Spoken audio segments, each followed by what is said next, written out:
नमस्कार, मी Deepali बालविश्व Marathi baby on मध्ये सर्वांचं मनापासून स्वागत।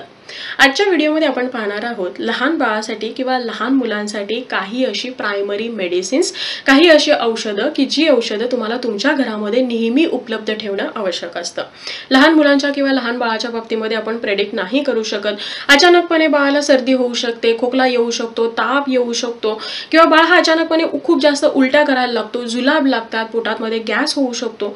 तर या केसमध्ये जोपर्यंत आपल्याला वैद्यकीय मदत मिळत नाही, जोपर्यंत डॉक्टरांची अपॉइंटमेंट मिळत नाही, डॉक्टरांना तुम्ही भेटत नाही, तर तोपर्यंत हे जे काही प्रायमरी मेडिसिन्स आहेत हे मेडिसिन्स तुमच्यासाठी खूप जास्त फायदेशीर ठरतील, लहान बाळाला, लहान मुलांना आराम द्यायला मदत करतील।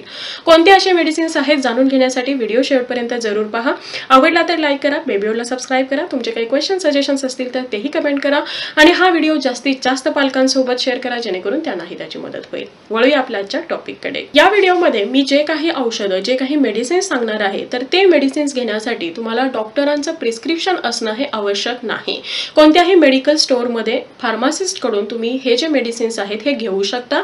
योग्य ते काय गाईडलाईन्स आहेत हे फार्मासिस्ट तुम्हाला देतील आणि त्यानुसार तुम्ही हे लहान बाळाला किंवा लहान मुलांना देऊ शकता। आपल्या सर्वांच्या घरामध्ये जे काही फर्स्ट एड किट आहे हे तर असतंच। फर्स्ट एड किट सोबतच तुम्हाला एक थर्मामीटर ठेवणं आणि काही सिरिंज घरामध्ये ठेवणं सुद्धा आवश्यक आहे। थर्मामीटरमुळे तुम्हाला बाळाचं योग्य ते टेम्परेचर समजेल आणि सिरिंजमुळे हे जे काही डोस आहेत, ज्या मेडिसिनचे डोस तुम्हाला द्यायचे आहेत हे योग्य त्या ml मध्ये तुम्हाला देणं हे सोपं जाईल। फर्स्ट एड किट सोबतच सगळ्यात पहिलं आणि खूप महत्त्वाचं असं मेडिसिन कोणतं असेल तर ते आहे ORS। तुम्ही इथे पाहू शकता ORS, ओरल रिहायड्रेशन सॉल्ट। हे जे ORS आहे हे ORS सुद्धा तुमच्या घरामध्ये असणं आवश्यक आहे। जनरली लहान बाळाच्या बाबतीमध्ये बाळ जेव्हा खूप जास्त ओमेटिंग करतो, खूप जास्त बाळाला जुलाब लागतात किंवा उन्हाळ्याच्या दिवसामध्ये बाळाला थोडासा थकवा जाणवतो किंवा चक्कर यायला लागतात, तर अशा वेळी हे जे काही ORS आहे हे खूप जास्त फायदेशीर ठरतं।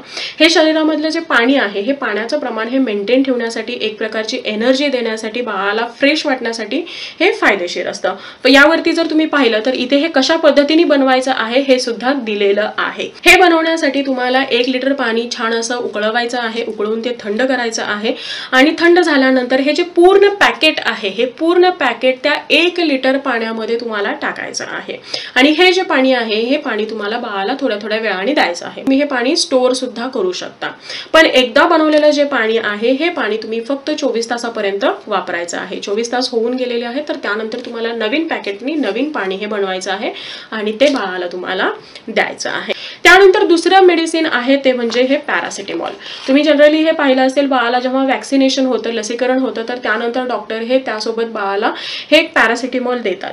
हे जे पॅरासिटामॉल आहे हे फक्त बाळाला ताप आल्यानंतरच नव्हे तर बाळाला जे काही नॉर्मल पेन होत असतात, दात येत आहेत, थोडासा माइल्ड फीवर आहे किंवा बाळ आणखी विनाकारण रडतो आहे किंवा हलकासा बाळाला सर्दी कफ खोकल्याचा थोडा त्रास जाणवतो आहे, तर त्यावेळी हे पॅरासिटामॉल तुम्ही बाळाला देऊ शकता। हे सुद्धा तुमच्या घरामध्ये नेहमी उपलब्ध असणं आवश्यक आहे।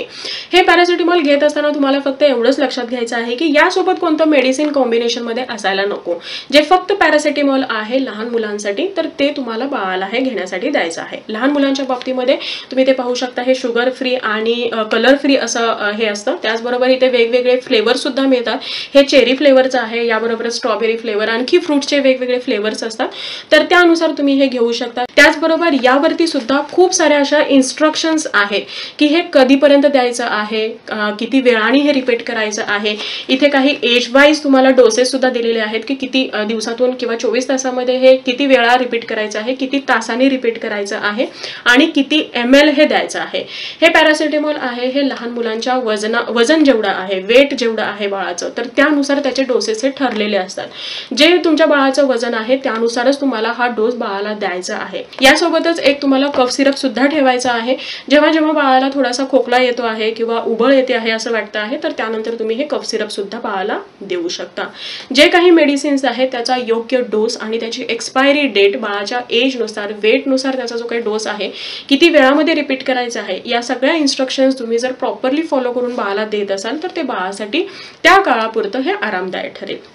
पॅरासिटामॉलच्या बाबतीमध्ये म्हणाल तर हे जर तुम्ही सलग 3 दिवस देत असाल आणि तरीही बाळाचा ताप कमी होत नाही, बाळाला जो त्रास होतो आहे तो कमी होत नाही, तर त्यानंतर तुम्हाला डॉक्टरांचा सल्ला घेणं किंवा डॉक्टरांची मदत घेणं हे आवश्यक आहे. त्यानंतर पुढचं मेडिसिन आहे ते म्हणजे व्हिटॅमिन D3 चे ड्रॉप्स. लहान बाळाच्या बाबतीमध्ये बाळाच्या जन्मानंतर कमीत कमी पहिल्या 1 वर्षापर्यंत बाळाची जी काही फिजिकल ग्रोथ आहे, बाळाच्या हाडामध्ये मजबूत येण्यासाठी, मसल स्ट्रॉंग होण्यासाठी, बाळाचे जे काही फिजिकल माइलस्टोन्स आहेत हे योग्य वेळेमध्ये योग्य प्रकारे अचीव होण्यासाठी, बाळाच्या हाडामध्ये मजबूती येण्यासाठी व्हिटॅमिन D3 चे जे ड्रॉप्स आहेत हे बाळाला देणं आवश्यक असतं. तुम्ही डेली सनलाईट तर बाळाला देतच असता, पण त्यासोबत व्हिटॅमिन D3 सुद्धा बाळाला मिळणं हे आवश्यक आहे. याविषयी आपला एक डिटेल व्हिडिओ सुद्धा आहे की हे D3 ड्रॉप हे कधीपासून स्टार्ट करायचे आहेत, किती प्रमाणामध्ये द्यायचे आहेत, कोणत्या वयापर्यंत द्यायचे आहेत, याचे काय बेनिफिट्स आहेत, याचे काय नुकसान होऊ शकतं, सगळी माहिती डिटेलमध्ये आहे. जर तुम्ही तो व्हिडिओ पाहिला नसेल तर इथे वरती तुम्हाला लिंक मिळेल, तिथे क्लिक करून तुम्ही तो व्हिडिओ पाहू शकता आणि व्हिटॅमिन D ड्रॉप्स बद्दल डिटेल इन्फॉर्मेशन पाहू शकता. तर हे ड्रॉप सुद्धा तुमच्या घरामध्ये असणं हे आवश्यक आहे. मुलांना वारंवार सर्दी, कफ, खोकला हा होत असतो आणि जेव्हा बाळाला खूप जास्त सर्दी होते किंवा कफ हा छातीमध्ये साठून राहतो किंवा बाळाचं जे नाक आहे हे नाक बंद होतं, बाळाला व्यवस्थित श्वास घेता येत नाही, तर हे जे काही सर्दीची फेज आहे ही बाळासाठी खूप जास्त इरिटेटिंग होते. तर या काळामध्ये बाळाचं जे नाक आहे हे नाक मोकळं करण्यासाठी, बाळाला श्वास हा व्यवस्थितरित्या घेता येण्यासाठी आणखी एक मेडिसिन तुमच्या घरामध्ये असणं आवश्यक आहे आणि ते मेडिसिन आहे हे नॅसल सलाइन स्प्रे. हे जे काही स्प्रे आहे हा स्प्रे तुम्हाला बाळाच्या नाकामध्ये घालायचा असतो, नाकामध्ये टाकायचा असतो. याचे काही ड्रॉप्स, जर म्युकस बाळाच्या नाकामध्ये साठून राहिलेला असेल त्यामुळे बाळाला श्वास व्यवस्थित घेता येत नसेल तर हा जो म्युकस आहे हा बाहेर पडायला मदत होते. हे जे सलाइन वॉटर आहे हे तुम्ही खूप इझिली बाळाच्या नाकामध्ये टाकू शकता जेव्हा बाळाचं नाक हे बंद झालेलं असतं. तर तुम्ही पाहू शकता इथे ही छान अशी एक बॉटल आहे, असं स्प्रे करण्यासाठी दिलेलं सुद्धा आहे. बाळाला तुम्हाला हलकंसं वरती करायचं आहे आणि बाळाच्या नाकामध्ये हे स्प्रे करायचं आहे आणि थोड्या वेळ ठेवून त्यानंतर बाळाला जर तुम्ही टमी टाइम दिला किंवा बाळाला जर त्याच्या पोटावरती झोपवलं तर नाकामध्ये जे काही साठलेला ड्राय झालेला म्युकस आहे हा सर्व बाहेर पडतो. फक्त यामध्ये सुद्धा तुम्हाला एक प्रॉपर हायजीन मेंटेन करणं आवश्यक आहे. त्यानंतरचं पुढचं जे मेडिसिन आहे ते आहे बाळाचा गॅस रिलीफ करण्यासाठी. जनरली जे न्यूबॉर्न बेबीज आहेत किंवा ज्या बाळाने नुकतेच सॉलिड स्टार्ट केलेलं आहे किंवा ज्या बाळाला थोडंसं बाळाचे डायजेशन हे थोडंसं नाजूक आहे, अशा बाळाच्या बाबतीमध्ये बाळाला वारंवार हा गॅसचा त्रास होऊ शकतो. तर अशा वेळी तुमच्याकडे घरामध्ये गॅस रिलीफ करणारे मेडिसिन सुद्धा असणं आवश्यक आहे. हे जे मेडिसिन्स आहेत हे कोणत्याही फार्मसीमध्ये कॉलिकेट किंवा गॅस्टिका या नावाने तुम्हाला मिळतील. फार्मासिस्टला विचारून बाळाच्या एज नुसार त्याची जी काही प्रॉपर क्वांटिटी आहे, कशा पद्धतीने बाळाला द्यायचं आहे हे व्यवस्थितरित्या त्यांच्याकडून विचारून घेऊन त्यांच्या गाईडलाईन नुसार तुम्हाला हे जे काही मेडिसिन्स आहेत हे बाळाला द्यायचे आहेत.